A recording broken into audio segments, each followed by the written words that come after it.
Okay, if you can't see me, please tell me. Right, okay. Good morning. Today is the first day of our program. This is the subject of principles of economics. It's an optional course. Now, first of all, I would like to tell you few points, important points about the course and how I have arranged this course and what do we expect from you. How should you prepare the respond to the course and my lectures, right? Now this course is okay. My name is Vasanta. First of all, yes, I have been teaching this course for about maybe, I don't know, 20 years. Earlier it was CBF. Now it is IABF. The institution has changed the name. See, now we have about the 45 hours of lectures. I believe, yes, this time they may have, so not increase. Then in this course, I will give you the handout and the PowerPoint presentation plus quiz, short-term question paper, short question papers. In the class, we answer this question. You spend about half an hour. After that, we discuss the paper. That are the quizzes. So every lesson, almost all the lessons, I will give you the quiz. Once I finish the particular the lesson, I will give you the quiz. Now for this, you can see today's lesson, the Word document. At the end of the Word document, you have the quiz number 1. And in addition to that, you may have this the PowerPoint presentation as well, right? Can you see that? Yes. I'll check. You have 2 documents. Yes. This is the PowerPoint presentation. And again, you have this Word thing. And the end of this thing, you have the quiz number 1. Yes. Yeah. This is the practice question number 1. Yes. Yes. Right. Okay.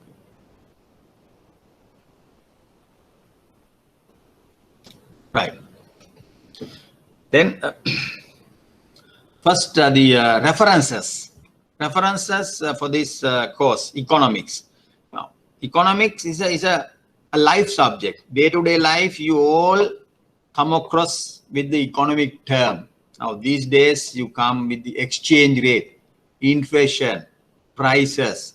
So people talk about this the macroeconomic the concepts. They write in the media, they discuss, lots of discussions. Then in the newspapers, they write articles, especially Sunday Times business page. If you go through every week, they have separate the section business Sunday Business Times. You can read just to familiarize with what are the main issues currently the country is facing. In addition to that, we have 2 books, 2 or 3. First, Central Bank Annual Report. Central Bank Annual Report. This is 2019, 2020 report is out. This is the document about the applied economics. Because in economics, you have the theoretical economics and applied economics.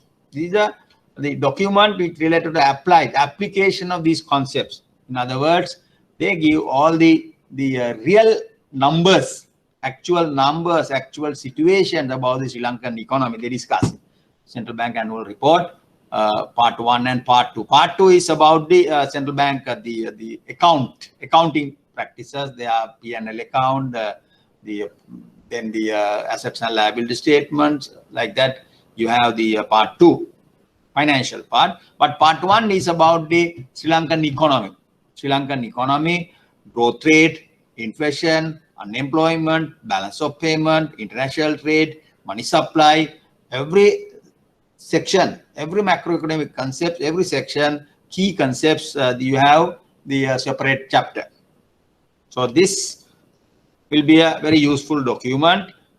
You need not to read all the time, but when I give references, the growth rate, Sri Lanka economic growth rate, unemployment, population, every number is there. Every number is there. Everything is there in this document. It's a basic document. Every country, for example, in Malaysia, Bank Negara, Bank of Thailand, Reserve Bank of India, Bank of England, the Fed, annual report is published.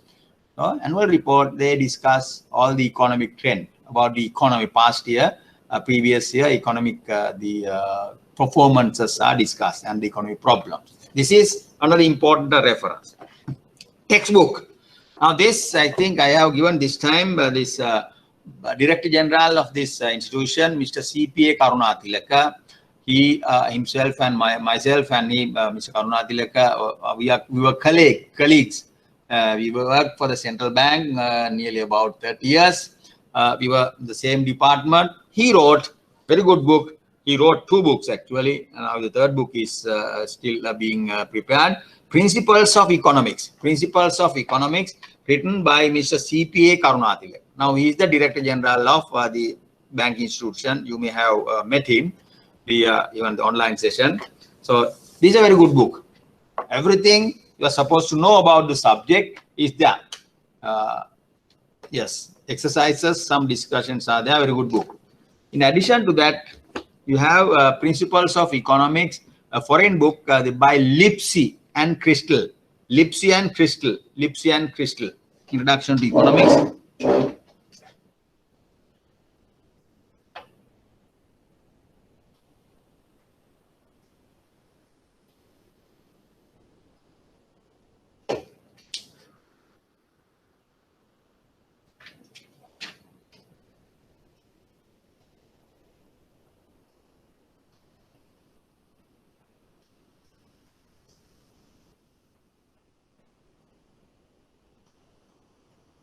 By Lipsey and Crystal. Lipsey and Crystal. Lipsey and Crystal,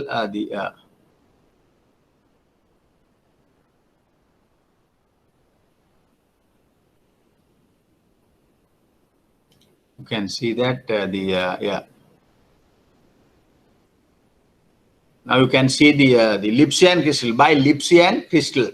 Lipsey and Crystal, right?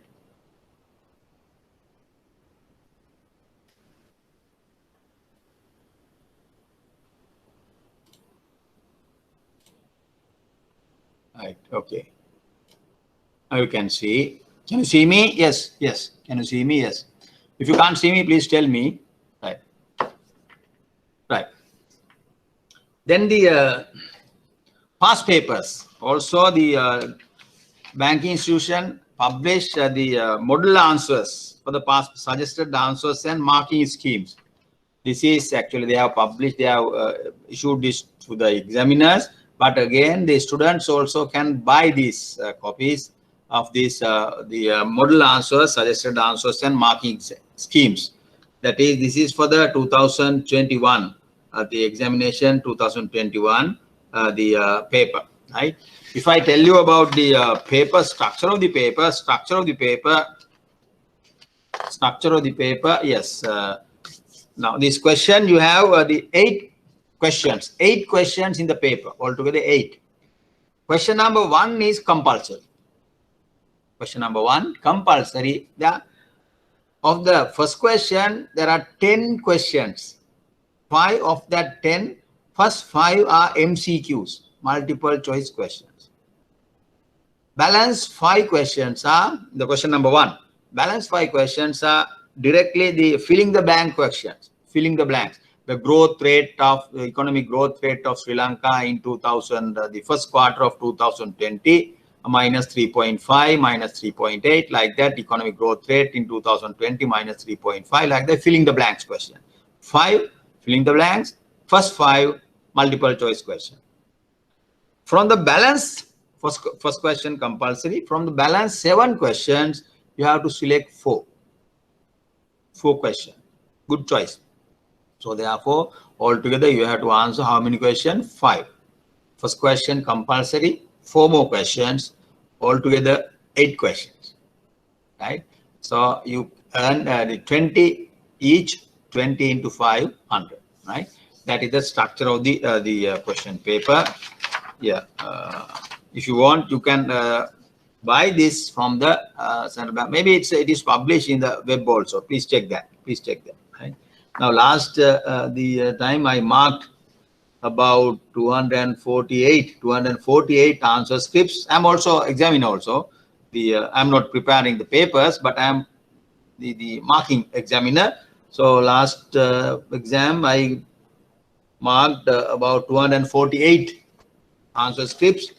The results were quite good when compared to the previous year. It was not so good, but I'm quite happy. Around 65% was passed. Right? The came to the 40. The pass mark is 45. 45. Right? So then the if you have examiners, and then examiners, you have the right to if you are on the borderline case, if you are getting 42, 41 or 43, then the examiners have the right to go through that again and push you to the passing level 45 or pull down to fail. In my my practice is I am a very lenient the examiner. I always try to push you 42, 43, 44 push you, provided that the if you have given the some students give very foolish answers, then I have no choice. Even he get the 42, 43 cut down with the foolish answers, economic principles, violating the economic principles. I should not, as an examiner, as a teacher, I should not pass him. Right? Demand the law of demand is written incorrectly. Right? I should not the passing. It's a basics, right? So I go through, but most of the time, around 99% of the time, I will try to push you to the 45 level, right? In the case of borderline cases, right? Last time also, there were very good students, around 85, 90 case. 90 was not there. 9 maximum in my bundle, it was 85 or 88 for the highest, right? I'm quite happy, right? Then the examiner references, Sunday Times, Central Bank Annual Report, CPA Karunatilaka, the Director General's book written by Director General Mr. Karunatilaka. Then this one, the Lipsia and Crystal, in the paper. Paper I have given, past paper. So, of course, you can buy that from the institution. Then, from your part, attendance is must. Now, the online, the teaching, I don't like online teaching, frankly speaking, right? Because I cannot observe you, I cannot monitor you. Now, in the physical class, I usually go around, and when students find some problems, I help the students discuss with him.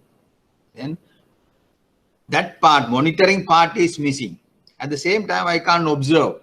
I don't know how many of you have on your mic also. Of course, the video is the camera is cam is closed, the shutdown, mic is not open.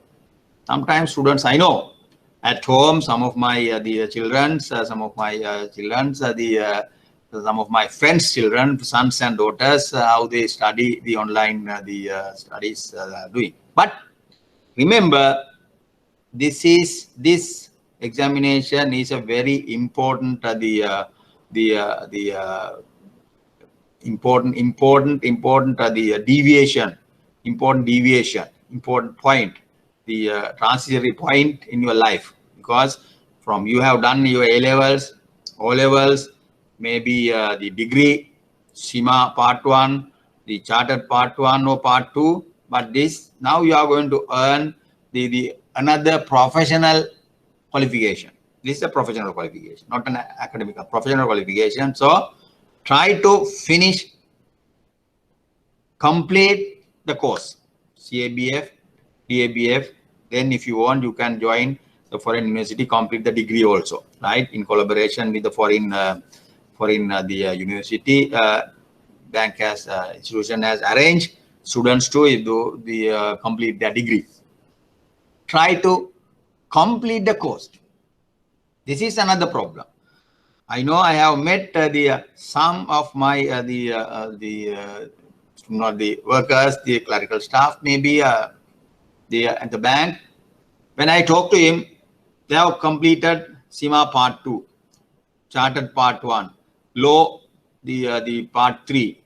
Then again there is IABF, the only IABF. You are nowhere if you don't complete the course, particular course. You are nothing. You are nowadays job market is very competitive. Engineers are doing economics. Engineers are doing MBAs, right? So the accountants are studying sometimes the economics thoroughly, MBA, MA programs. So I am teaching at the Colombo Uni also as a visiting lecturer. I know. So they try to complete the course. This is one of the important advices I am giving to my so many my students. If you are complete Part 1, if you go to an interview about I have done CIMA Part 1. Another students I have completed. I am past finalist. You are out. He's in, right? Is considered, right? So therefore, don't drop out. That is another.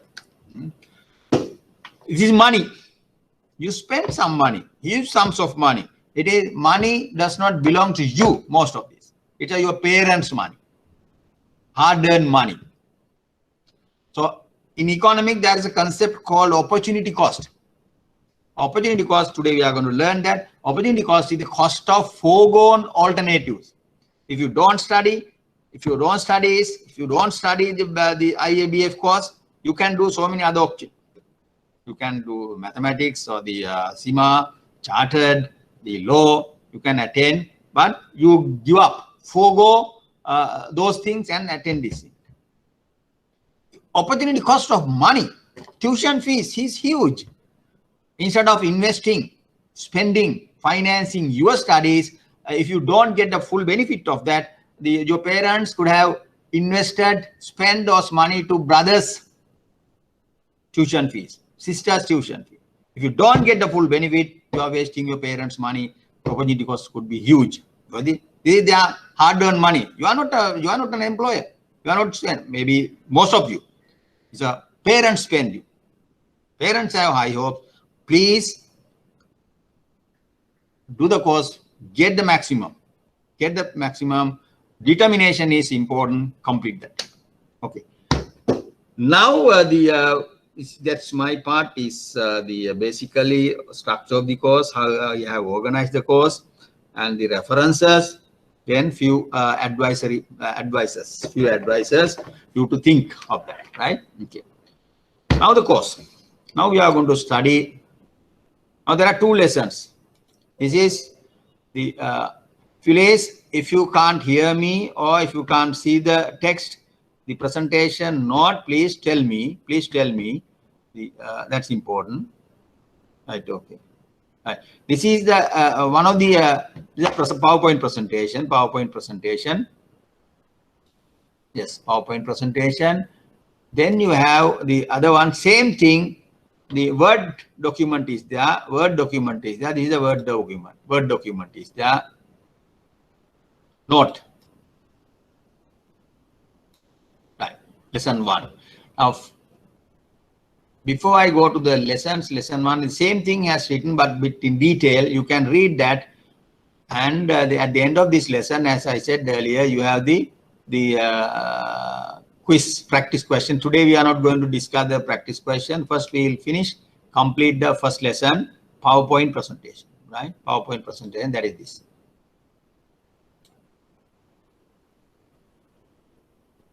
Right. Today we are going to learn basic economic concept. Basic economic concept. Before that, we'll discuss, to introduce this, before we discuss this lesson concepts, today, what are the key economic issues that our country is facing? Obviously, COVID, the pandemic situation. But this COVID has so many linkages, adverse effects on other macroeconomic concepts, right?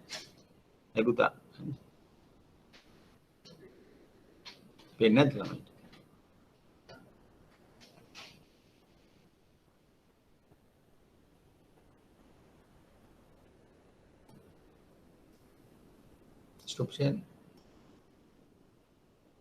I think no. Right, okay. What අනිත් ඒවාට යනවා නේද? මෙතනින් මාරන්නේ. එතනින් මාරන්නේ. හරි. ඕකේ. හරි. ඕකේ. දැන් මම මේකනේ එලමන්ට් එක පේනවා. හරි.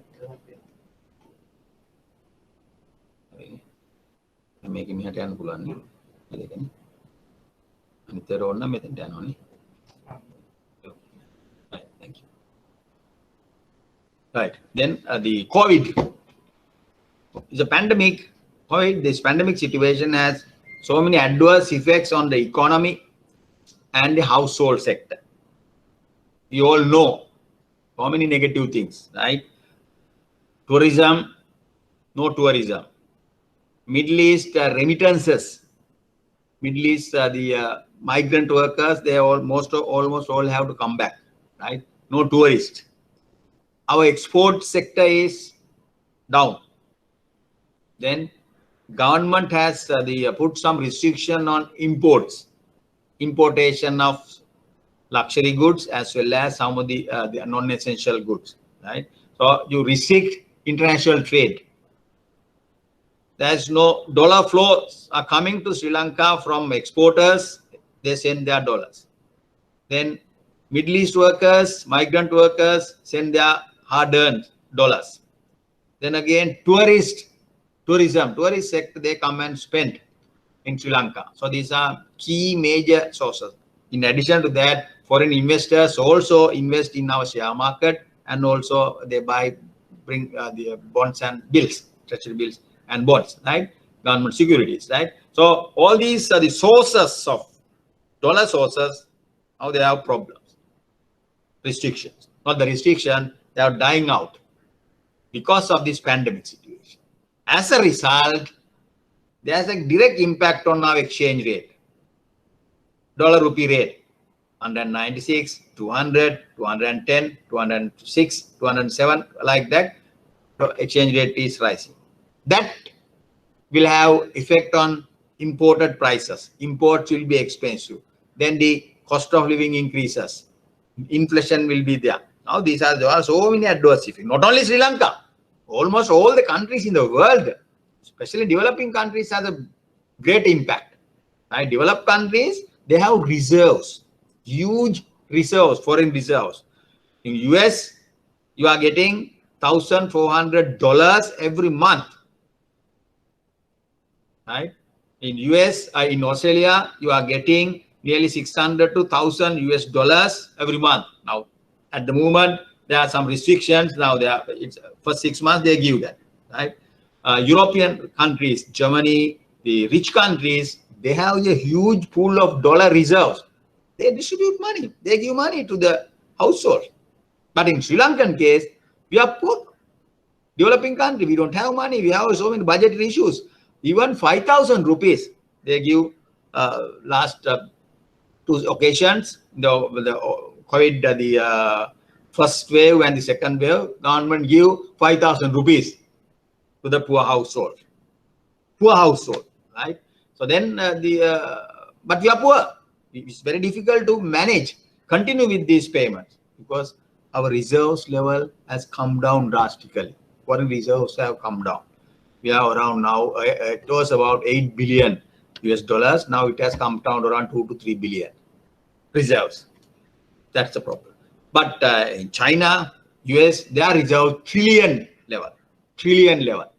So They have so many money. They are rich country. They don't have any issue. Right? Not only that, they have excess of this the AstraZeneca or the Sputnik. They have some excess of. They have purchase and stock.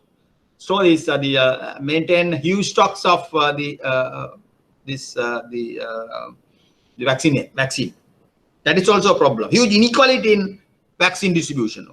These are the issues, right? Okay. Now that is about the world situation, pandemic, impact of pandemic on Sri Lankan economy and the household level. Right. But before that, we want to add now our subject. What is economics? Economics is about what? What do we learn in economics? What are we going to learn in economics? Can you, one of you answer? Can one of you answer? Remember, now in this lesson, you can ask questions. Now then again, you have to answer my questions. Whether those answers are right or wrong, I don't mind. Nobody is perfect. You can give, but participation is important, right? No foolish answer, right? No genius answer. I don't mind. Please answer me. Please. No problem. So what are we going to learn in economics? Tell me, what are we going to, what are the concepts or what are the main issues we are going to learn in economics when you say? Please answer my question, one of you. What is the subject matter? What are we going to learn? So economics is about what? What are we going to study? What are the key concepts, key issues we are going to study? Please tell me, answer me. Yes, please. It is the study. Sorry. Yeah. Economics is the study where how people uses their limited resources in order to cater their unlimited wants, needs. Perfect. Perfect answer. Very good. Yes. Any other answer? Yes. About the, any other answer? Please answer. Yeah. The it's about what? It's about inflation, about the budget, development, balance of payment, exchange rate, all are economic issues. All are economic issues, right? COVID impact, all are economic issues, right? But in economics, as you said, now we are going to discuss basic, very basic concept in economics. Now, if you take any society, any country, you have resources. Resources. We call resources. Land is a resource. Before that, people is a resource. People. In economics, we say labor. Land is a resource. Capital is a resource. Why it is a capital? Capital is not the money. Capital is not the money. Capital is the capital goods, buildings, computers, software packages, the telephones, the machines, buses, trains, physical, tangible, the physical goods. Capital is not money. In economics, when you say capital as a resource, it's a capital goods. Right? Capital. Labor, land, labor, capital, and entrepreneurship. Entrepreneurship. Very important economic resource. Businessmanship. Everyone cannot be an entrepreneur. For example, I can teach economics. I can teach economics. Sometimes it's very boring. You can't hear me. You don't enjoy my lesson, right? But I can't conduct a business. I have never done, right? So entrepreneurship is a skill, is a resource. Some individuals have this resource, entrepreneurship. They are risk takers. They are decision maker. They decide. They are facing marketing problems, right? So allocation of labor resources, hiring of people. Now these days, huge shortage of labor in some sectors, right? So entrepreneur is a risk taker. He has to decide. We don't know, especially these days, entrepreneurs, employers or the entrepreneurs. I'm using some layman's language. Entrepreneurs, employers have so many problems. Cost of production increases. They cannot maintain their workforce, right? Sometimes they have to hire this. Retention is there. Salaries, they cut salaries. Sometimes some big companies reduce the salaries of the top management people. Some companies they are paying huge sums of salary. Their remuneration is huge, maybe in millions, thousands. So for figures, so sometimes that's how we responded to reduce that layer of the management, right? At the same time, they cut the salaries of the low end workers, basic salary. Now the government and the employers have agreed to give minimum of 14,500 or half the salary, whatever it's higher, right? So that is the arrangement, the agreement with the employers and the government, right? Labor Department has arranged that. So therefore, entrepreneurs are facing problems. They are leasing, they have leased vehicles, insurance, paying insurance. So everybody, you have to coordinate everything. But it's a skill. It's a skill, right? Now the 2-3 years ago, when I was the teaching for the physical class, I asked, how many of can you be, if I give you, if everybody is given you the 1 million rupees, each 1 million, how many of you can run a business successfully? Almost all said no. They didn't respond. But one student said, yes, I can. Then I asked her, why is that? Because she's from a business family. She thinks she knows the problems, how to face, what management of this, risk taking, decision making. She has some practice. So he said, I can. But in my case, I can't. That's why I said entrepreneurship is a skill, is a resource.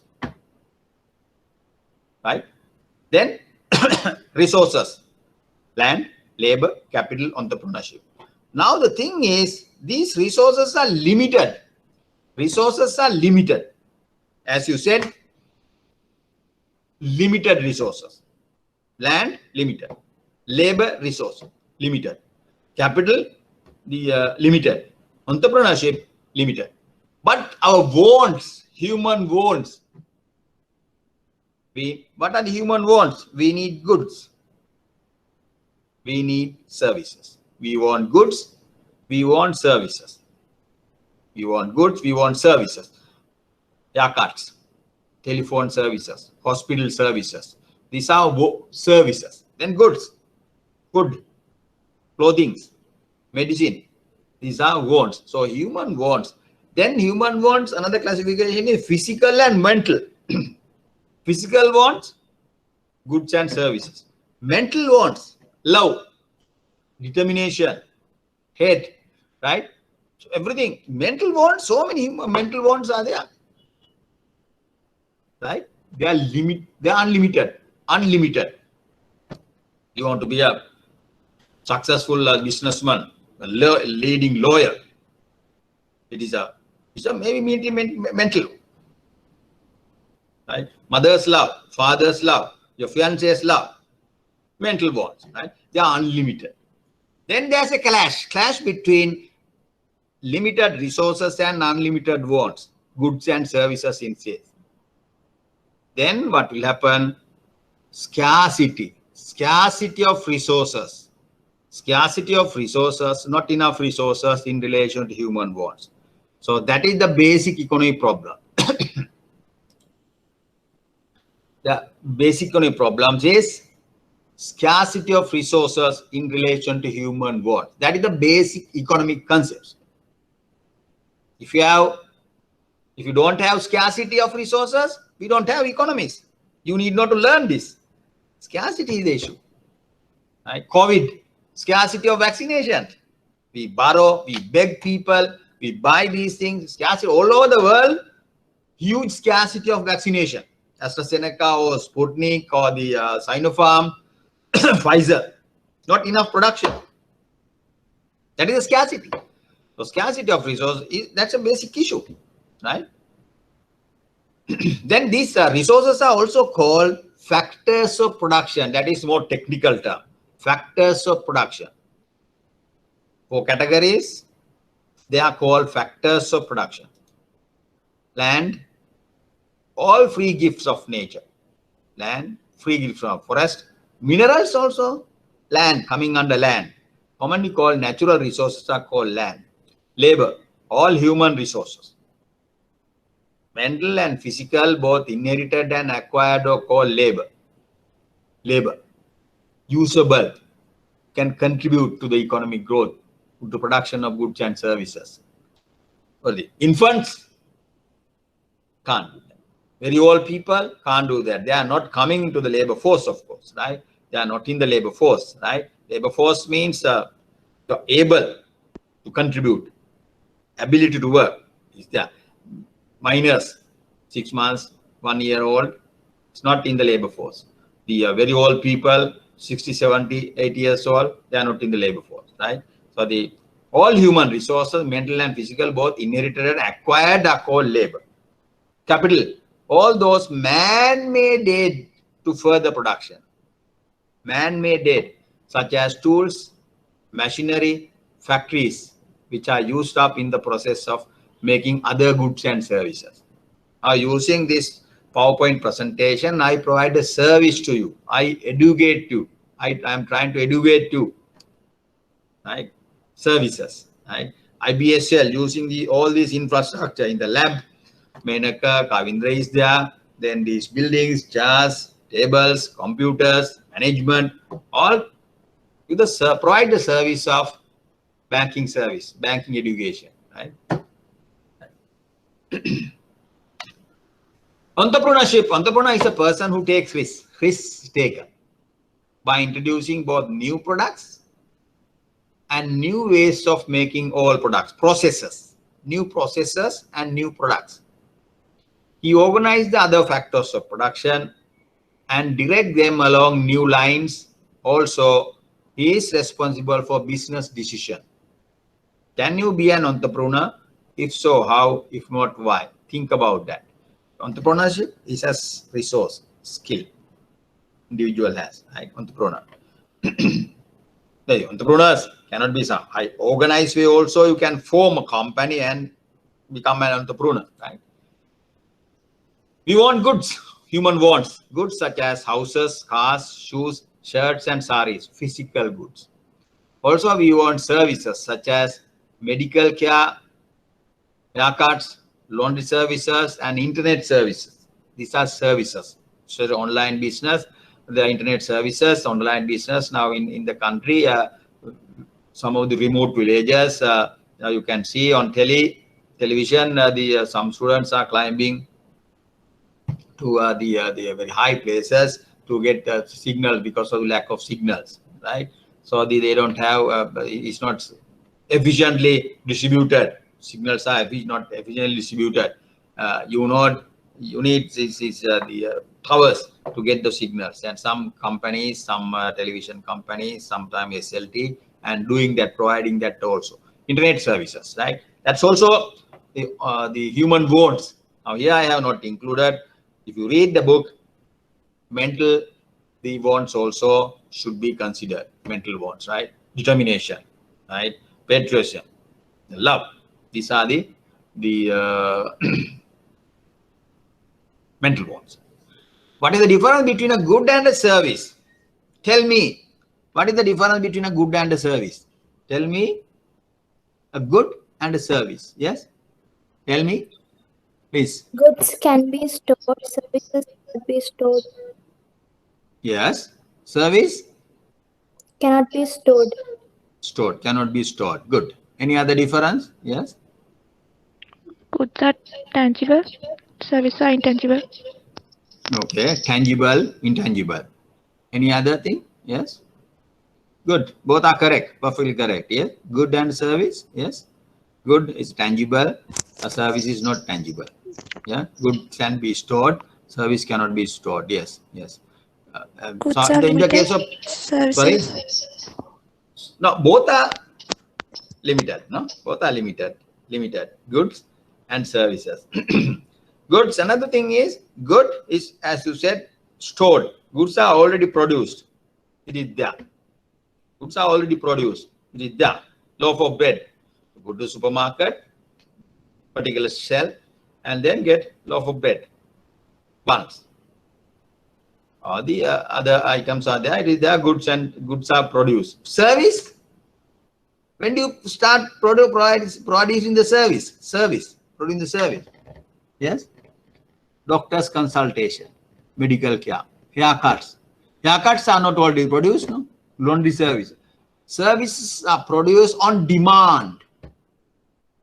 Go to the doctor, you explain, you tell him your problem, health issue. Then at that point, he start prescribing. He asks you your name and they get your pressure and they go through the reports and prescribe. Is on demand, provide services. Haircuts. Haircuts are not produced, already produced, no? This haircut, that haircut, I want this haircut, I want that hair. No. You go to the salon, then he start producing the service. Goods already produced, services are produced on demand. Goods are tangible, services are intangible, right? Then now, what is the service performed by a bank? Bank is providing banking service. Can you explain that? What is the service performed by a bank? Commercial bank, maybe? What kind of service? Tell me. What is a bank? What is the role of a bank? Why do we need the bank? What is the key function of a bank? Key function of a bank. Yes? Tell me. A bank. Sampath Bank, National Bank, Bank of Ceylon, around 25 banks are there, no? Then the People's Bank. What do they do? What do they do? Bank. Providing loans. Sorry? Yeah? Tell me. Providing loans. My dear, I didn't hear you. I didn't hear you. I can't hear you. Yeah? Providing loans. Providing loans. Okay, okay, good. That is one thing. Providing loans. Any other thing? Any other activity? Financial intermediation. Perfect.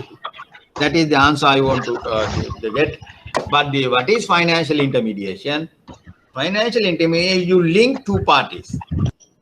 Those in the country, some parties, individual, you have the people, those who are in excess of funds, excess of money.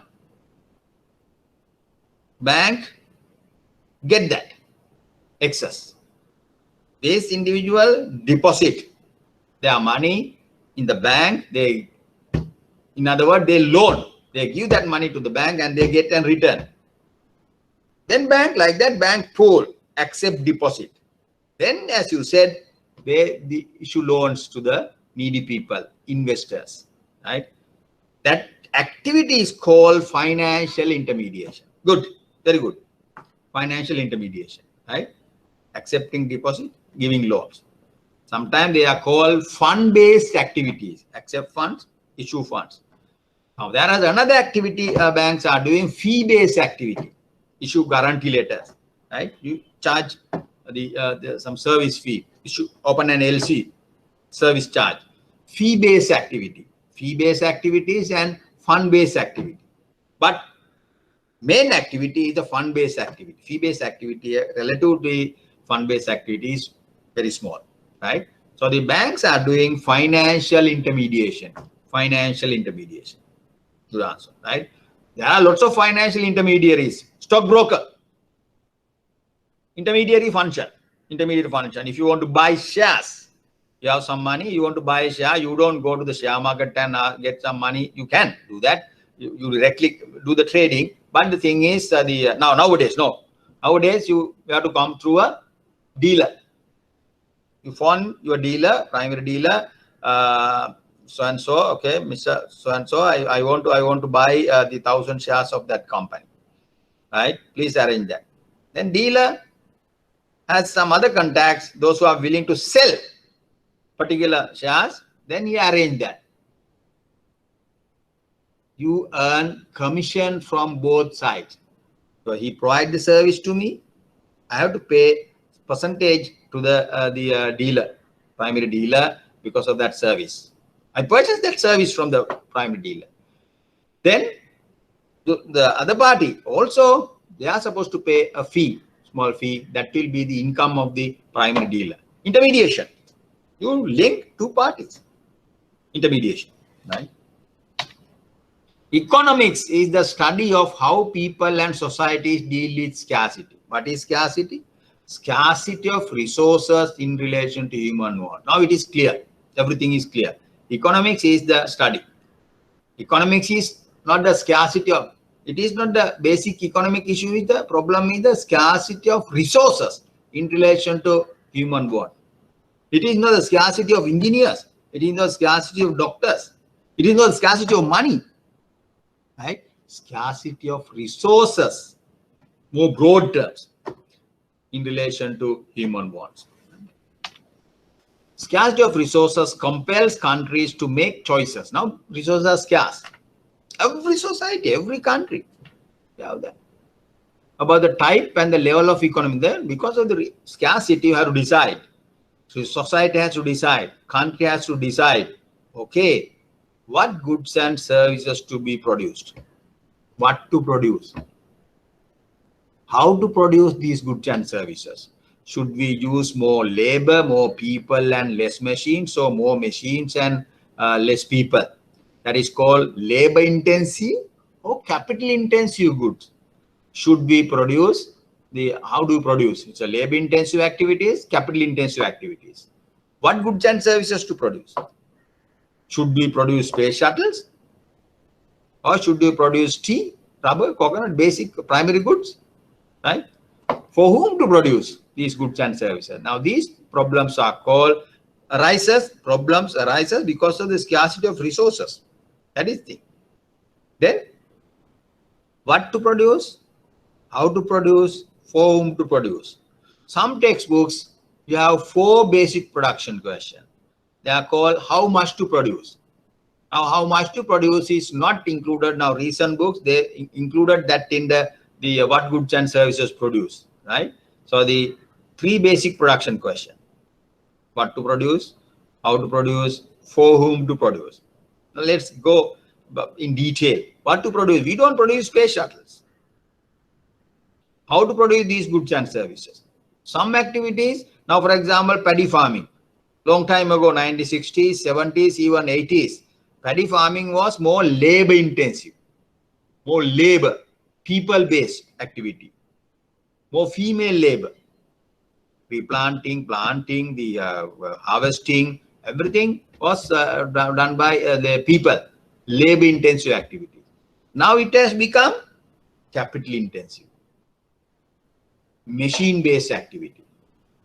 Because of the lack of labor, now machine based, you may have seen these machines, right? Machines to harvest, you have machines. Plowing, you have machines, right? Not the buffaloes are not used nowadays. Some areas they use, but in Polonnaruwa, in Guragoda and the Anuradhapura area, machines are used. The harvesting machine is a recent innovation, right? It is called the tsunami, right? Tsunami. That machine is called tsunami. Why is that? Some people are telling tsunami, right? Why is that? Tsunami comes and within 5 minutes it goes. Like that machine comes. Within very few years, hours, they finish the job. For example, 1 acre land, to harvest 1 acre land, earlier you need around 12 female labor. Whole day you have to work. Now it takes only 2 hours. Maximum 2 hours the harvest time. That is called, that's why it is called tsunami. Some Kerala demon, bhutya, Sinhala, demon, bhutya. It's sometimes it comes and goes, disappear very quick. Just to show the efficiency, people use so many names for this industry. It is a labor intensive to capital intensive. Some activities labor intensive to capital intensive. Labor intensive, capital intensive. For example, now let's say online teaching. Schools. Now most of these students are now it's on the online teaching practices. Earlier, when you go to the physical classes, your infrastructure is a labor intensive. Teacher coming and so attendants are there. So then the other cleaners are there, police are there, principal is there. It's a labor intensive activity. Now it is coming technological based one, online. capital intensive activity. Online is basically capital intensive activity, right? So how to produce these goods? Some goods are, or services produced using more labor, less capital. Some other goods, they produce less labor, more capital. For example, if you want to buy a book, novel from US, you go to the your website, particular website, and order the book. Then you pay using your the credit card. Following day, 2 days times, the book is coming to your doorstep. Right? Very efficient. Very efficient. It's the DHL, through DHL, they deliver that thing. Right? So even other end also, those bookshops, big bookshops, they don't have that much of capital people. So mechanized, computer-based things. You get the message, send that, and arrange that thing. For whom to produce these goods and services? Whom to produce? If a particular country has a very poor people, it's a poor country. One of even this region, maybe in some of the African countries, the country is very poor. Per capita income is very low. They are very poor. Life expectancy is very low. Literacy rate is very low. Infant mortality is very high. Right? Very poor country. For those countries, if we produce BMW cars, no way to buy. In other words, richness, stage of development, income distribution of the country is important. Right?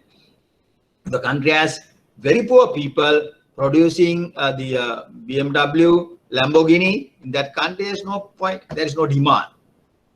It's an income. It's a question related to income distribution, richness of the people. For whom to produce? So therefore, you have to think about income distribution when you decide the goods to be produced. Right? What goods and services to produce? Because resources are scarce. How to produce those goods and services? Labor intensive or capital intensive. For whom to produce these goods and services? Income distribution. Well, those things I have mentioned in the note, right? The note. You can go through that. Now the question, why does not Sri Lanka produce space shuttles? This answer to this question is a link to this next slide. Why don't we produce space shuttle? US produce space shuttle. China produce space shuttle. Now they have gone some space shuttle. They are going to Mars also, exploring Mars now. China has sent fully the robotic machines to Mars. The US sent, right? Now China is planning to send the 3 more shuttles, 3 more to Mars. Now their ultimate plan is to set up the village, yeah, right? To live in the people, to settle the people, yeah, right? Some shuttles to live. Yeah, they are planning to do that. Why don't we produce space shuttles? Tell me the answer, please. It's a very important question. Why don't we produce space shuttle? We produce tea, rubber, coconut, housemaids, right? Why? Why don't you produce space shuttle? Tell me. Yes? I know you all know the answers. You have done your CIMA, chartered, degree. Why don't we produce space shuttles? Any possible answer? Tell me, please. You are sleepy. Why?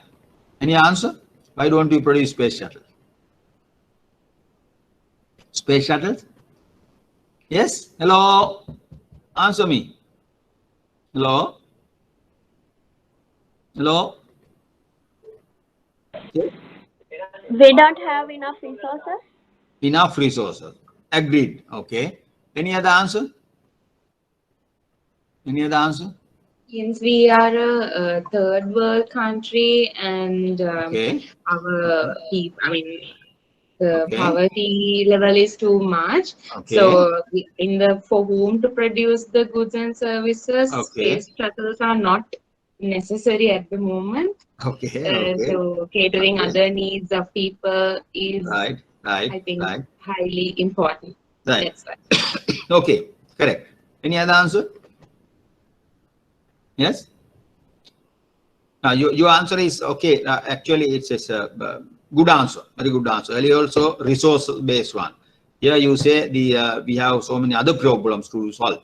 Therefore, we should not produce space shuttles. Yes. And more concrete answer, you are using all these things. You can we can have the good answer.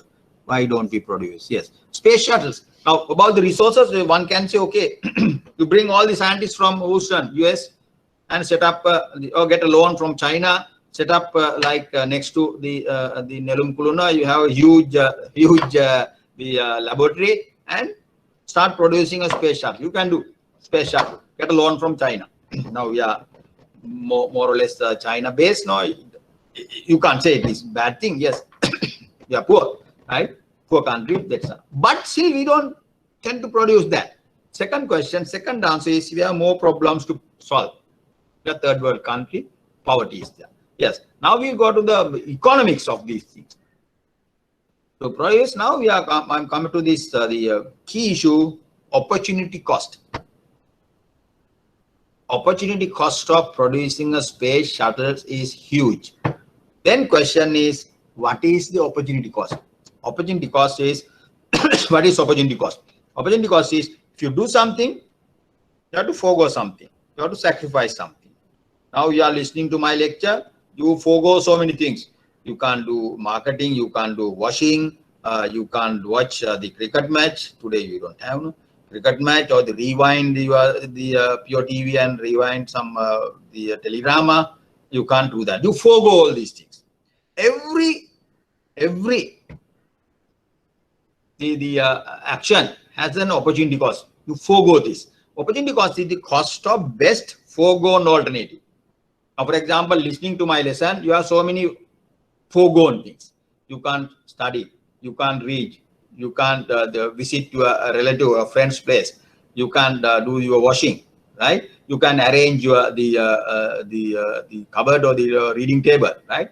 Then you rank all these activities. Best one, most important one is the opportunity cost of this listening to this my lesson. Cost of best foregone alternative. In the case of a production of a good, a space shuttle, you have to sacrifice other goods and services. Other goods and services to produce this.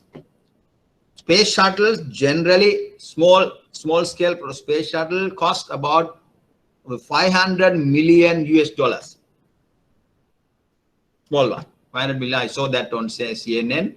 The 500 million US dollar. So if you want to produce the space shuttles here in Sri Lanka, you have to give up goods and services amounted to 500 million US dollars. Opportunity cost of producing a space shuttle is huge. So there's an economic theory in comparative statistics or the trade compared to the advantage. Theory says countries will produce and export goods that have lower opportunity cost. We don't produce space shuttles. US produce space shuttles. We produce garments. Right? Therefore, opportunity cost is the issue. We don't produce the space shuttle. Answer is the opportunity cost is huge. We produce goods and services that are the low opportunity cost. That is the thing. Opportunity cost of every action. So what is Newton's law? Some of you may have done science, physics. What is Newton's law? Tell me. Newton's law in physics. You know, those who have done physics, your O levels or the A levels. What is Newton's law? First law. Yes, first law, economics. Sorry, physics law. The Newton's law. Every action has equal and opposite reaction. Good. Every action has a reaction. Equal and it is equal and opposite. Every action has a reaction. In economics, you can say every action has an opportunity cost. Every action has an opportunity cost. Every action has an opportunity cost. Production of a good, production of a service, production of the marriage. That's an opportunity cost. Unemployed, being unemployed, that's the opportunity cost. Being employed, also an opportunity cost. Being employed has an opportunity cost. You have to give up so many things. Being the unemployed, also opportunity cost. Marriage, Also an opportunity cost. Marriage, sometimes you can say it's a freedom, right? Opportunity cost, right? So the freedom, that is not, it's of course, the freedom is, of course, it's a cost of marriage. It is not opportunity cost. Opportunity cost, right? Doing this activity, what are the alternatives? Then opportunity cost. Sometimes you can argue, some can argue, okay, getting married to this person, you are not supposed to, you are not in a position to marry another person. Opportunity cost.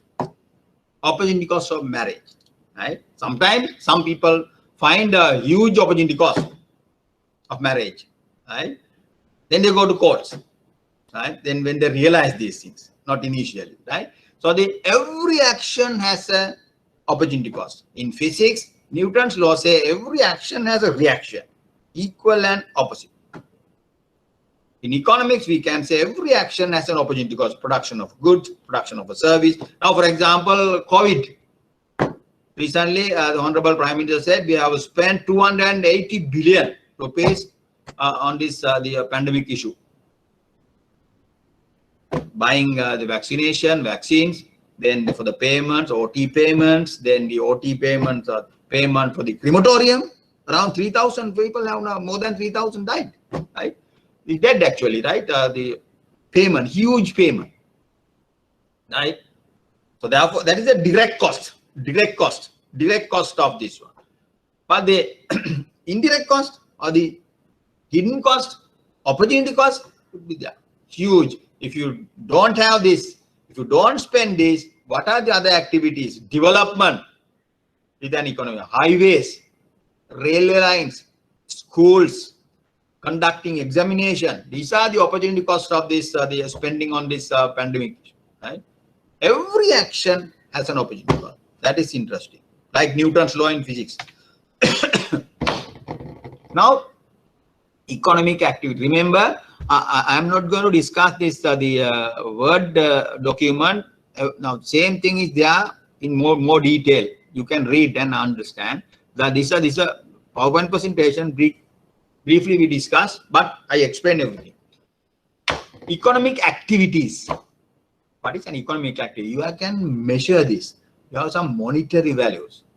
You can have billions of dollars, millions of rupees, millions of rupees. For example, COVID, Prime Minister said, Honorable Prime Minister said, we have spent so far 280 billion, right? Economic activity. So on so many economic activities, right? Conducting, vaccinating people, the doctors, nurses, salaries, all the economic activities. You can measure in monetary terms, right? In an economy, a large number of economic activities are taken place in a given period, in an hour, a day, and year. You take a period. Now, these activities broadly can be classified into three categories. Consumption. Excuse me, yes, 11:35. Where we are supposed to finish at 12:30, right? The all these millions of economic activities are taken place in an economy. Think about at this point, I am teaching economic activity, transportation activity, electricity, security people, police people, restaurant, wholesale and retail trade, cemetery, also some really Rajaratna and these florists, they are doing some economic activity, right? All these economic activities can be classified consumption, production, investment. Consumption, production, investment. Now, what are the difference? How do we define in economics? Definitions are important. What is the consumption of a good or service? What is the production of goods and services? What is an investment? Now, next slide, I will use definition. The act of transforming factors of production into goods and services is production. You have factors of production: land, labor, capital, entrepreneurship. You produce goods. That is called production. Using factors of production, producing goods and services. Using goods and production, factors of production, The production of goods and services is called the production activity. Production of production of banking services. Now, huge activities are using labor. Then administration of it, there are the labor is there. These are capital goods. Capital goods are there: computers, chairs, tables, and then right. Then using all these infrastructure, at least factors of production, these premises, buildings. Building is there. Capital good is there. Then you produce banking service. That is production, banking education, right? You educate the people. That is service. Number two, the act of using goods and services to satisfy human wants is consumption. Human wants. We eat, we write, we drink, we dance. All these things, the satisfy human wants is called consumption. Current consumption, this consumption, this period consumption. Now you all are listening. You all are consuming my lesson, listening to this. Right? Then again, the next one, okay, I will try to explain the investment. The act of producing or purchasing goods that are not immediate consumption is investment. You postpone consumption. You postpone consumption. Current consumption, you postpone consumption. You cutting down consumption, you save this period. You save this period. You don't consume. For example, bank service means you curtail, you stop, reduce your consumption, current consumption, you save at the bank. Bank help that to the investment.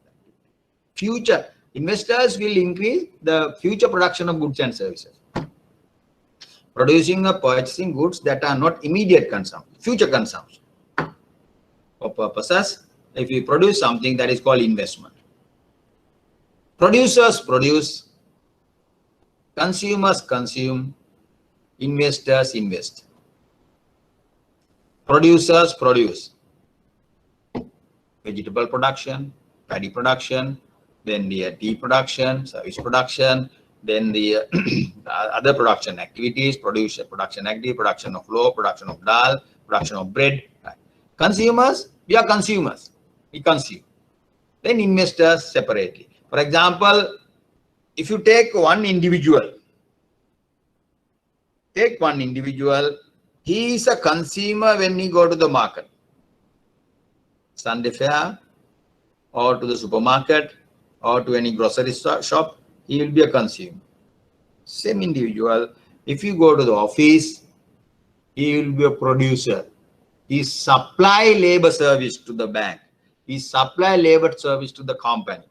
He supply labor service to the firm. So given individual has a dual role. Consumer at the market, producer at the labor market.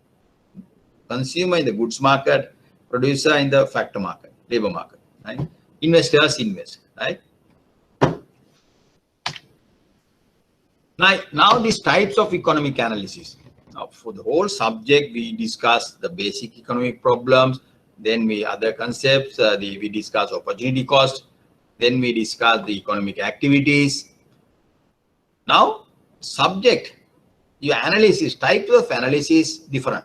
Sometimes you analyze activities, the positive economics and normative economics. The subject, positive statement, normative statement. Positive economics, normative economics.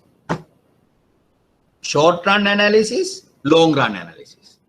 There's a difference between short run, long run. You might think, okay, short run is 6 months, long run is more than 3 months. No, in economics, there's a very interesting definition, clear-cut definition of short run and long run. I'll explain that. Then static, comparative static. Static.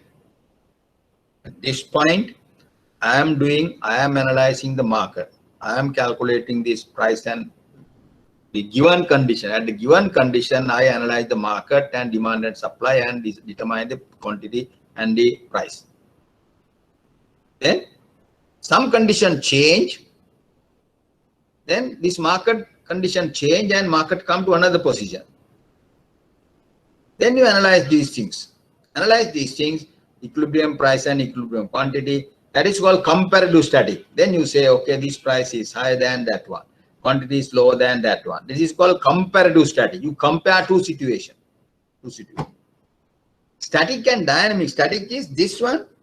Now, another position, how this market equilibrium attain these things. Time path, dynamics. Time path is analyzed in the dynamic analysis. Static and dynamics. But last two things I will give the definition, but there are some advanced topic, times static and dynamic analysis. Mathematically you can explain some differential equations, the first degree, second differential equation, solving to the differential equation. You can derive the time path. That is called dynamic analysis. How economy moves from one equilibrium to another. If you discuss these two situations, that is called comparative static. This is static, this is static. Then you compare these things, that is comparative static. Conditions change. Dynamic analysis means you come this point to what is the dynamics, how it comes to this point, how it's come to this point, time taken to come this point, what is the time path, what is the time chart. That is called dynamic analysis. Positive and normative. Okay, now mainly we concentrate on positive and normative. Positive economics deals with objective or scientific explanations of the working of the economy. Right. If A occurs, B will occur. Cause and effect. If rain comes, drought will end. Right? If another example, if you don't wear a mask, you might get caught with COVID. Right? Cause and effect. Cause and effect. Positive economic statement. Positive economy. Right? If the government increase fuel prices, cost of transportation increases. Transportation of goods will increase. If passenger transportation, cost of passenger transport increases. If government increase fuel prices, cost of production of paddy, tea, rubber, coconut, paddy, agricultural products increases. Transportation cost increases. Positive economics. Normative economics deals with the question of what ought to be, what should be, and offers prescriptions or recommendations based on value judgments. When government increase the fuel prices, transport cost increases. Transport cost will go up. Cost of production increases. Cost of production of paddy increases. Therefore, that is positive. One-to-one, cause and effect. Normative economics means, in addition to that, you give your judgments. When government increase the fuel prices, cost of production increases, cost of production paddy will increase, farmers, the cost of production of paddy will increase, therefore the people's living standard will go down, therefore government should not increase fuel prices. That is judgment. Judgmental part is there. Otherwise, when fuel price increases, cost of production increases. That's all. When you say we should not do that, we should do that, then that is the judgmental part is there in the normative economics. Positive economics, straightforward. Normative economics, in addition to that, you give your judgments. For example, elderly people, all people, elderly have very high medical expenses compared to rest of the population. 70, 80 years old, 90 years old people, they have so many health problems, diabetics, pressure, cholesterol, kidney issues. Their health expenses relatively high than the other rest of the population. That's true. That is positive. Positive state. Now I am going to make it normative. Elderly people have very high medical expenses compared to the rest of the population. Therefore, government should subsidize health bills of the aged. Other part, at that part. Then whole statement becomes normative. Elderly have very high medical expenses compared to the rest of the population. And that is true. They need lots of medicine. They drink every day, every meal. After a meal, they take medicines. True. Now, if I extend that, therefore, government should subsidize the health bills of the aged. Whole statement becomes normative. Your judgments. One can say, no. Government should not subsidize the health bills. They have to have their own insurance plan. Still, it is normative. You give your judgment. Government should subsidize or government should not subsidize. So the positive statement becomes normative. Understand? Positive. Open economy policies are better than closed economy policies. Open economy policies are better than closed economy policies. Normative or positive? Tell me.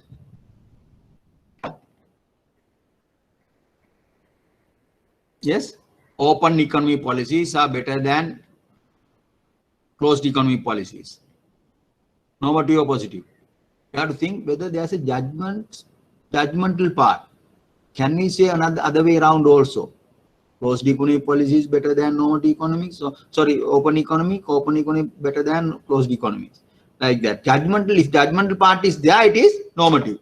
Tell me, open economy policies are better than closed economy policies. Positive or normative? Hello? Positive or normative? Open economy policies are better than normative economic policies. Positive or normative? Tell me. Hello? Hello?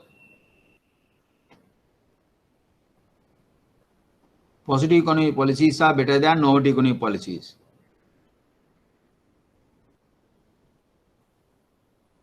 Yes? Positive or normative? Hello? Positive. Positive. Why do you say positive? Why do you positive? So, you can't say it is a fact. One can argue, no. Closed economy policies are better than open economy policies. Open economy policies are better than closed economy policies. So, normative closed policies are better than open policies. That kind of judgmental is there. So, it is normative statement. It's a normative economy statement. Judgmental part. One can say, no, I don't. I think closed economy policies are better than open policies. You can say open policies are better than normative. It's not a fact. Like, for example, if rain comes, the drought will end. It's a fact. Right? So, that statement is the comparison of open and normative statements. So, open and closed is the normative statement. Normative statement. For example, yes. For example, it's like normative. Another normative statement is AstraZeneca, injection is vaccine is better than Sputnik. Sputnik is better than the Sinopharm. They are normative. They are normative. They are factually, scientifically. There is no such evidence. So we all are getting that, right? So some people speculate. This is better than the other one is better than that one, but it's not fact. You can't say until you prove that. Another example for normative, the positive. Okay. Now this the people in UK are happier than people in USA, people in Sri Lanka. People in UK happier than people in Sri Lanka. It's a normative. People in UK happier than people in Sri Lanka. You can say they are rich, they have everything, but we don't have. We are poor. We don't have. Therefore, we are sad. We are not happy. But that is not the case. We have freedom. We have so many other things. One can argue, no, we have so many other things. Then we are much better than we need not to work very hard. Our people don't work, right? Most of the people relatively, but in the other countries, perfect. So It's a struggle to earn money. You have to work hard. You have to preserve. You should not waste money, right? It's a very competitive economy, but here it is not competitive. We don't face competition here, real competition here, right? Therefore, you can't say Sri Lanka people are happier than UK people. If you say UK people are happier than Sri Lanka, that is normative judgment. But UK per capita income is higher than Sri Lanka's per capita income? Yes. Our per capita income 4,000, their per capita income is 30,000. It's a fact. Positive. Positive, right? Okay. Short run versus long run. Short run versus long run. Right. Short run versus long run.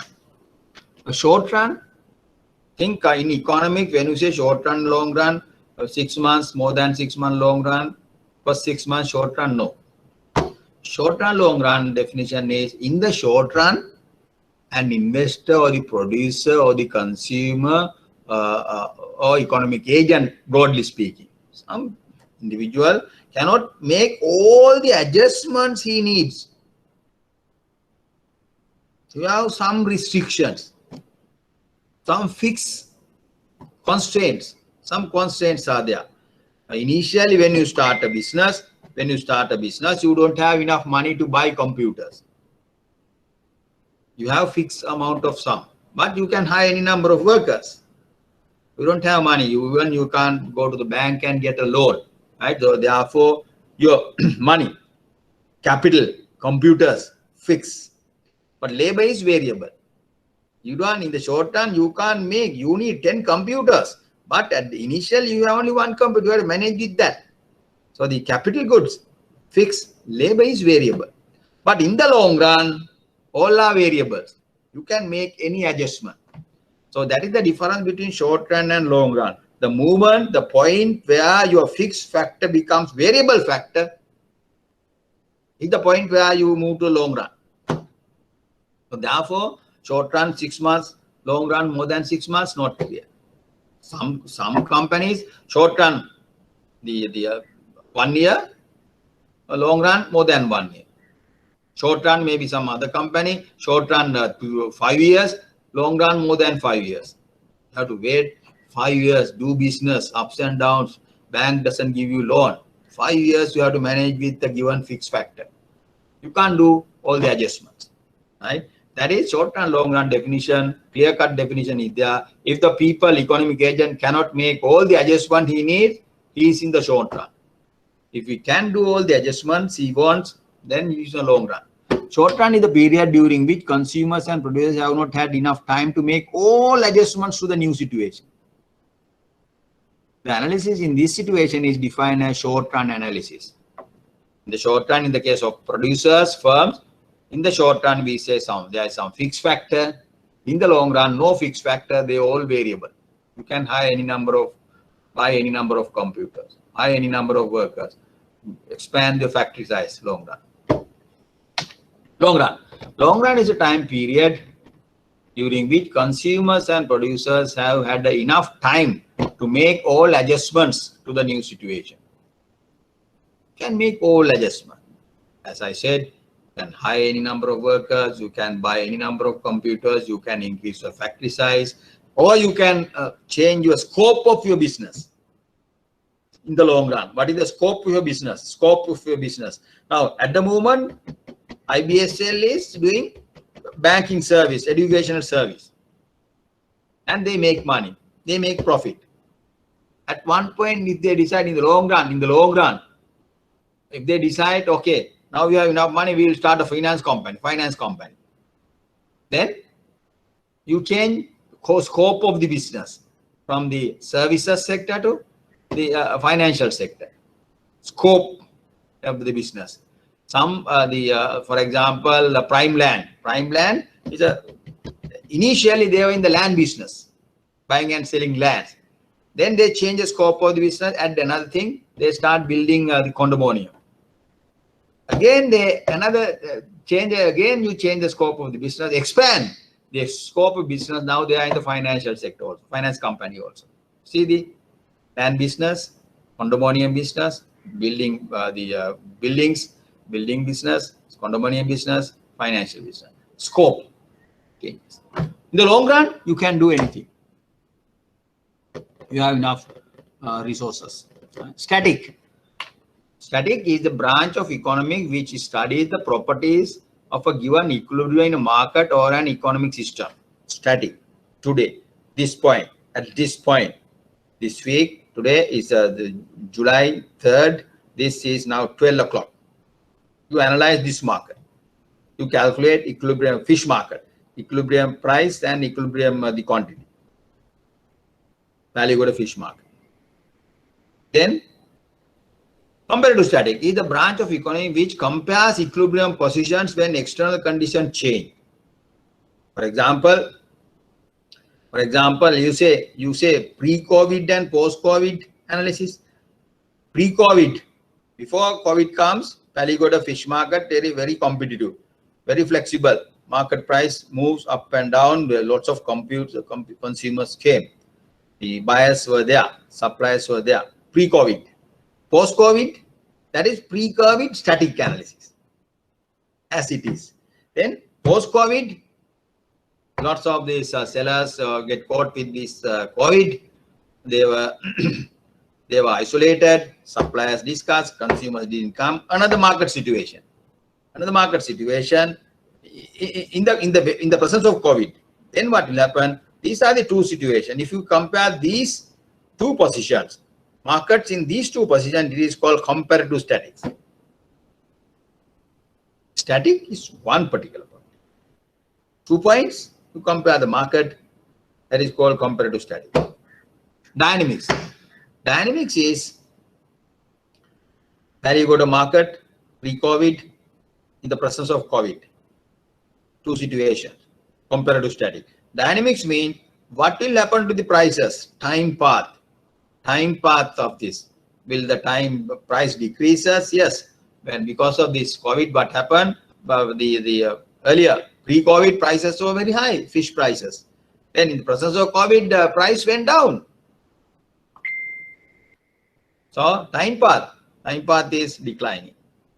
Time path decline. That is called dynamics.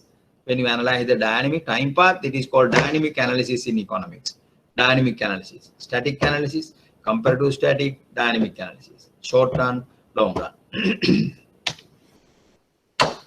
Another classification. Two main divisions of the subject: micro, macro. Small thing. I have given these two statements. Seeing the economy through a microscope. Seeing the economy through a telescope. What is the difference between these two? Seeing the economy through a microscope. Now these days you can see on the television they show you this the Javadanapura one of the laboratories. Students were analyzing things. They are checking virus movements, new conditions through a microscope. You can see in a very small things. Even you can't see them to the real the eye, right? So the very small things in economics, you can see small things. Consumer, producer, market for paddy, like that. Market for tea. Small building blocks of, they are called building blocks of the economy. If you analyze the behavior of a consumer, behavior of a supplier, behavior of a market, these are called small things. Microscope. Microscopic analysis, that is called microeconomy. The branch of economics that deals with the economic activities of individual consumers, individual producers, individual market. Microscope. Microanalysis. Micro, small things. Macro, big. The branch of economics that deals with economic aggregates or the economy as a whole. Inflation, national income, unemployment, big things. When you see the things from telescope, mass, or if you observe this the moon, you can see big things, right? Moon, there's no, they have the rabbit, no. When you were very small kid, people, parents were telling, and the mama, the Hawa, and the Hawa, like that, no. But when you see the telescope, you can see mountainous things, big things, big things. National income, economic growth rate, inflation rate throughout the economy, unemployment, budget, balance of payment, import-export trade, big things, telescope. See the economy through a telescope, seeing the economy through a microscope. Now when you when you analyze things, if you want to understand things, you need some tools to analyze, understand. In the laboratory, now Javadhanpura,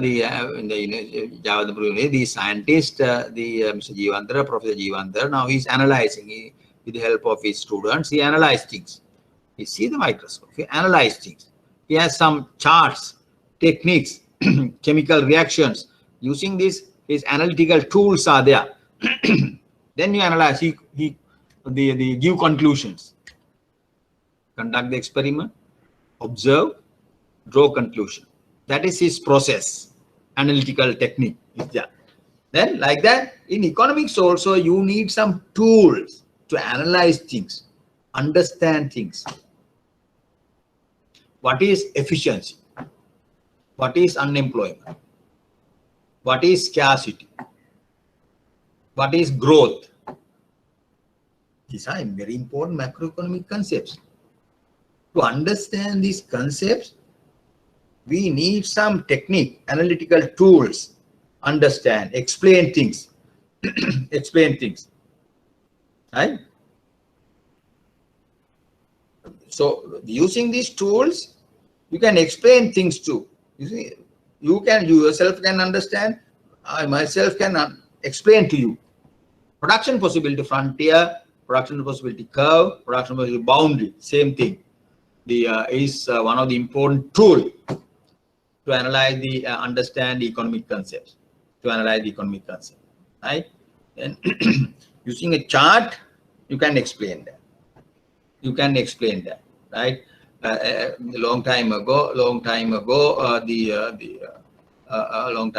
when I was doing my postgraduate studies at Warwick, when you say from where are you, these English people ask, then I say I'm from Sri Lanka. These students, they don't know about Sri Lanka. Where is Sri Lanka? Is it a part of India?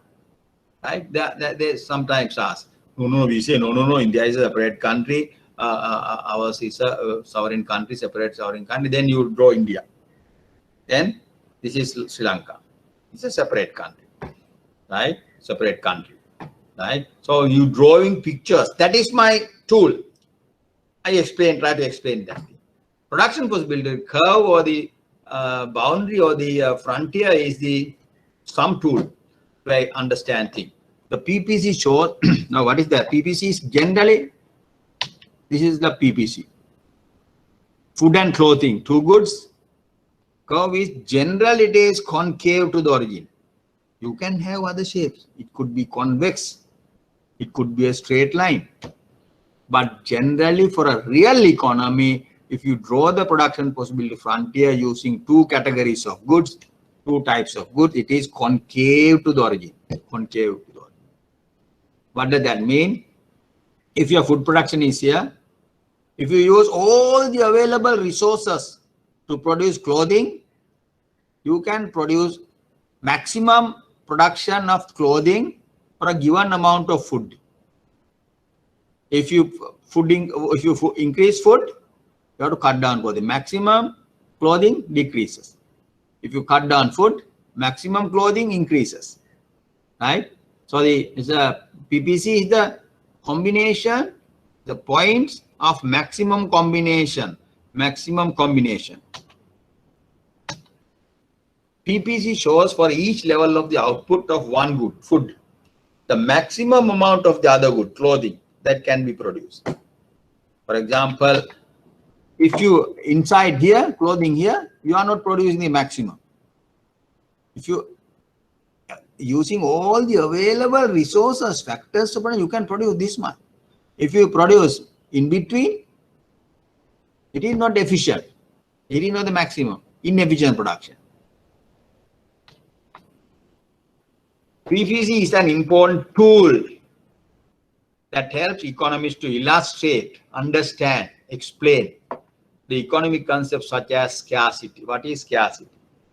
What is economic growth? What is opportunity cost? What is efficient allocation of factors of production? And what is unemployed factors of production? You can understand. These are very important, the economic concepts, but using this tool, you can easily explain that to you, right? You can explain that, right? So that's a tool. Even for your small brother, you can explain what is economic growth. It's a chart, graph.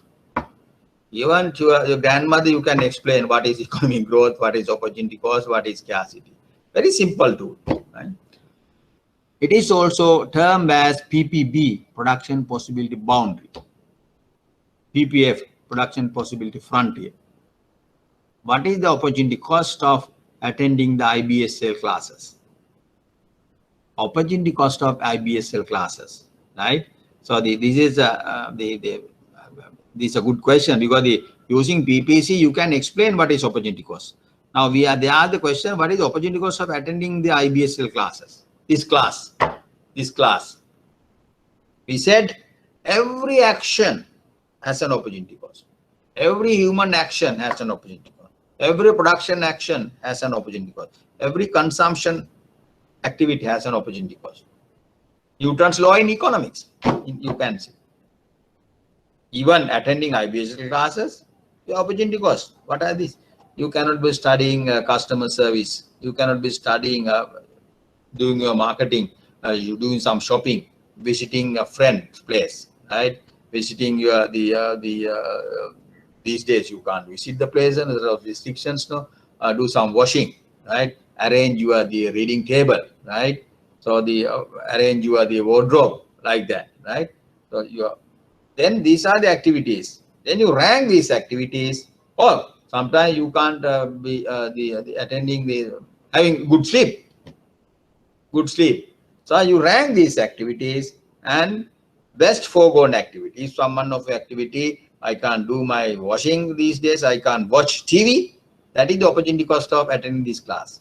Another person might say, I can't do the washing today, I was planning to do my washing today this time, so the opportunity cost of this attending class for him, it is the best foregone alternative. Sometimes another person can say, I miss a good sleep. Usually I get up around 9 o'clock, 10 o'clock. So I need some more sleep, because last time I went to bed around 1 o'clock, 2 o'clock in the morning. So I miss a good sleep. That is the opportunity cost for him. Opportunity cost of attending this class is the best foregone, missing a good sleep. Right? In my class, what will happen in the physical class, I observe when I am teaching, some are listening while they are sleeping. They are sleeping, they are losing. By doing that, they try to minimize the opportunity cost. Right? Some students, I don't know how many are lying on the bed, maybe you all are sleeping. Sometimes you are sleeping and drinking, so doing other things, right? So, but to try to minimize the opportunity cost, right? Right. Remember, for a real economy, opportunity cost, PPC is this shape, concave to the origin. Why it is concave to the origin? This is the origin. Where 2 x and y axis cut, that point is the origin. Or concave to the origin. Uttala darpan, concave to the origin. PPC is these are the characteristics of PPC. Concave to the origin. Concavity implies the increasing opportunity cost. I will explain that. When they concave, increasing opportunity cost, I will explain what is opportunity cost. The points outside the PPC. Now let's see. Now this thing, I will explain this graph. Now, for example, you can think about this. You are on point B. Point B is on this graph. A is inside, C is outside. C outside. We please mark here. B is on the curve. A, B, C. But B is the most efficient production combination. If you employ all the available resources, you can attain the production combination at B. That is the maximum production of food and clothing. But using all the resources, if you produce this at A, this combination, that is called inefficient allocation of resource, inefficient production combination. You employ all the resources, but you get A. But you could have got B. A. Less production of both. Earlier, more production of both. This is efficient, this is inefficient production combination. C. That is interesting. If you employ all the resources, factors of production, you can attain maximum production given by this. You can come to this point. C is unattainable point. C is called, why is that? Scarcity of resources. Your resources are not enough. Resources are not enough. Points outside the PPC shows the scarcity of C's, scarcity of factors of production. You cannot attain your labor, capital, entrepreneurship, the resources are not enough. If you want to attain C, you need more people or more machines. So development, economic growth. That is the one. If you increase resources, definitely you can come to this point. That is called when the economy is growing, shift, economy, PPC shifts outside. Outward shift in the economic growth is called, outward shift in the PPC is called economic growth. Labor, capital, entrepreneurship increases. Production, possible frontier shifts. Then your combination of goods, you can produce more and more higher combination of both goods. Earlier you are here, now you are here. Shift in the PPC shows the economic growth. Inefficient allocation, that means using all the resources, you produce only this combination. Inefficient. Unemployed, some people are idling, unemployed. You don't want to employ all the resources to get this one. Some people are unemployed. Unemployed resources. But B, perfect. Perfect. You are here. That is the maximum. Efficient allocation of resources. No unemployed resources. Efficient combination. Maximum combination. B. C, unattainable. You never be able to attain this point unless you increase your resources. Scarcity of resources. Then economic growth means shift the production possibility frontier. For example, if you can draw, let's take tsunami 2004, no, December 26th or 25th or 26th, yes, tsunami. We got tsunami, right? Then what will happen if you have this production possibility pre-tsunami, the pre-tsunami and post-tsunami. Pre-tsunami period, production possibility frontier. Post-tsunami, what will happen? When after tsunami, what will happen? Before tsunami, this is the production possibility frontier. With the tsunami, around the 40,000, 30 to 40,000 people were killed by the tsunami. Lots of infrastructure, housing, the factories, building premises, restaurants, the tourist hotels, right? Ruined completely, the destroyed, right? These are factors of production. Here, factors of production, input base decrease. Then what will happen to the production possibility frontier? It shifts inward. There's no economic growth, shrinkage, falling factors of production. Before tsunami, production possibility frontier. After tsunami, it decreases. Inward shift in the PPC. Inward shift in the PPC. Right? Now, for example, now because of this, the COVID in the world, how many people have been killed by the COVID? How many people? Yes. How many the affected people? Yes.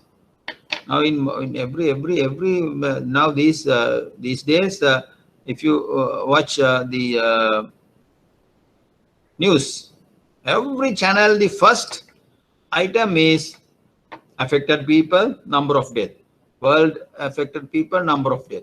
Around the 4 million people, 3.3 to 4 million people have been killed, but around 180 million, 182 million people have been affected, right? Then in Sri Lankan case, around the more than 3,000 have been killed by the COVID, and around the 200,000, 300,000 people have been affected, right? Infected, right? That is so. If you draw, is a mental exercise. If you draw the production possibility frontier for the entire world using two goods, this one. Now around 3 million people have been killed. Production possibility frontier shrinks. If the huge shock is there, it shifts drastically. If luckily this COVID is there is no does not affect the physical infrastructure. The buildings were not affected, or hotels are not affected. They are deserted. They are not affected, destroyed like tsunami. Only people have been affected. Production participant shift. If you have more resources, you can shift the production participant outside. For example, during the Second World War period, 1940 to 45 period, end of the Second World War, the US bombed two big cities in Japan. That was the critical point. After that, Japan was compelled to stop the war, right? Fighting. So the Hiroshima and Nagasaki, within seconds, 1 2 seconds, it ruined. It came to ashes. Around 400,000, 500,000 were killed. First day you bombed Hiroshima. Next week or next following day they bombed the Nagasaki. If you go to Japan, you can see there's a museum to some tomb, some ruins were there. There's an exhibition center. They show effects. Within second, all ashes, no buildings, no people, right? Vanish, right? Huge heat, sound, and the heat. So because of these things, so around the 4 million people were killed. I'm not quite sure the number. Please check that. Hiroshima and Nagasaki, those big cities were now. These cities are now very well developed, right? Then then what will happen? If you draw the production possibility frontier before and after this bombing of these two cities, before Hiroshima and Nagasaki, bombing of Hiroshima and Nagasaki, if you draw this one, after that what will happen? It shift inward. Depletion of factors of production. If you draw the production possibility frontier for two cities, before and after, shift inward shift. But economy, if you increase economic growth, shift outward shift in the PPC. Right, now these are PPC is concave to the origin. Concavity implies the increasing opportunity. I will explain that. The points outside the PPC shows scarcity of resources. Point C outside, you don't have enough resources. Factors. The points inside the PPC show the unemployed resources or inefficient production levels of the two goods. You need not to employ all the resources. If you employ all the resources, you can come on to the curve. This is inefficient. Outward shift in the PPC shows the economic growth, and hence the inward shift shows the economic contraction. Tsunami, then the COVID, then the bombing of the Hiroshima and Nagasaki, all shift. PPC shift inward. If the economic growth is there, then outward shift in the PPC. Outward shift in the PPC. Now even 2020, because of this COVID, if you go through growth rates, most of the countries reported negative growth rate, contraction in economic activities. Sri Lanka minus 3.5, US minus 8.5, I think, 4.5. Every economy Every country reported negative economic growth, contraction in economic activity. Why is that? Tourism, contract. No people movement. Domestically, no export. No transportation activity. No restaurant. Retail trade activities dropped. Right? Then like that, the most of the economic activities dropped. No import trade. Contraction means because of this COVID, before COVID, after COVID, production possible shift inward. Contraction of fall in economic, contraction of economic activity. Right? Okay.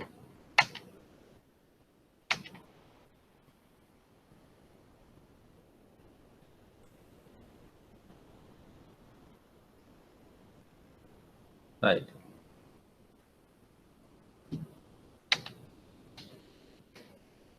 This is the opportunity because I will explain that again. This is the economy, real economy. Last slide. Now, if you take an economy, there are various markets. Macroeconomic sense market, labor market, financial market, goods market, markets. Now, within the financial market, you have commercial bank, different players are there. Financial market, primary dealers, finance companies, insurance companies, leasing market, finance market, the primary dealer market, different small markets are there. It's a financial market. Goods market. Inside you have large number of markets. Market for paddy, market for rice, market for bread, market for fish. But it's a goods market. Goods and services market. Labor market. In the labor market, you have different companies, different markets. Market for engineers, market for doctors, market for the blank clerical staff, executives. But it's a labor market. Financial market. Goods market. Three markets. In a real economy. Labor market, financial market, goods market. Then you divide whole economy into 4 sectors. Household sector you can understand. Household. Very important sector. Government. Another big sector. Then the business. Firms. Another sector. Then the foreign sector. Import-export trade. Rest of the world. Another sector. 4 sectors. Households. Government. Firms, business, or the foreign sector. 3 markets, labor, financial, goods. Then large number of activities,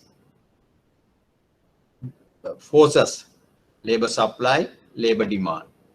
Then transfers, taxes. TR stands for transfers, T stands for taxes. Then savings, investment, import, export, trade. Now this is called all economy, pictorial form. This is the real economy, actual economy. 3 markets, 4 sectors, large number of forces.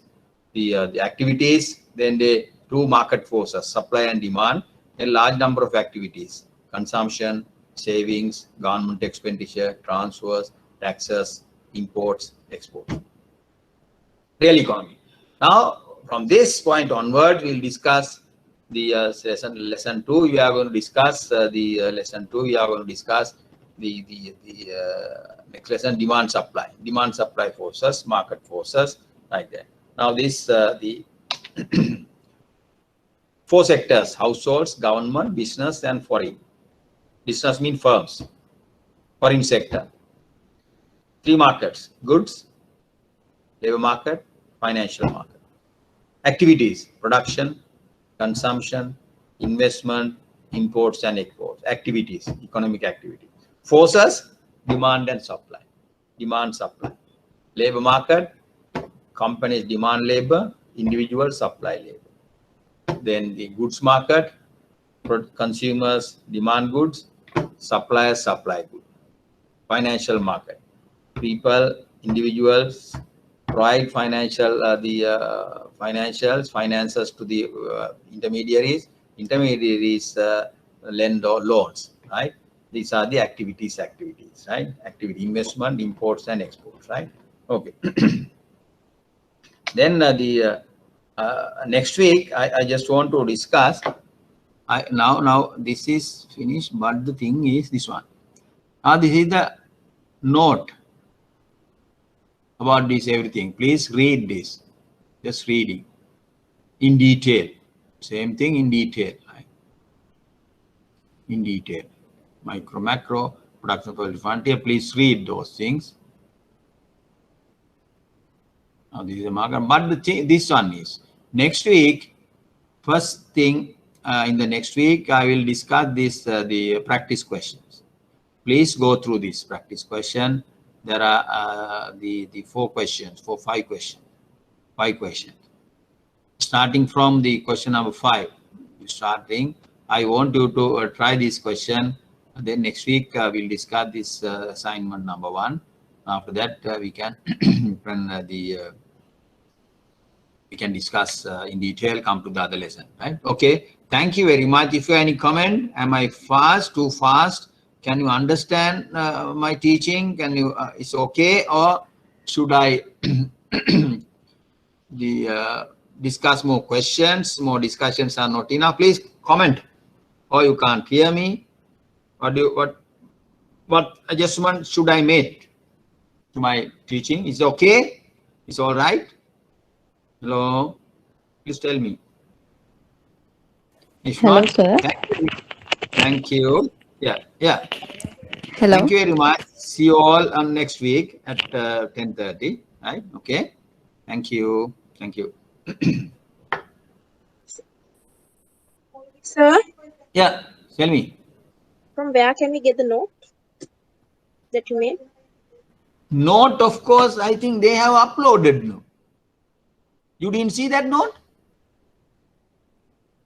Oh. Didn't you see the note? Because when I decided, I think they said they have uploaded to all individual. Yes, Sorry? sir, we got the note. You got the note? Yes. Please talk to this. If you don't get the note, please speak to one of these officers. The Kavindra is there. Then he will arrange. Yeah, you can get it print out and go through that thing. If you those who haven't got the note, please speak to Kavindra. Right? He will arrange. Thank you. Okay. Thank you.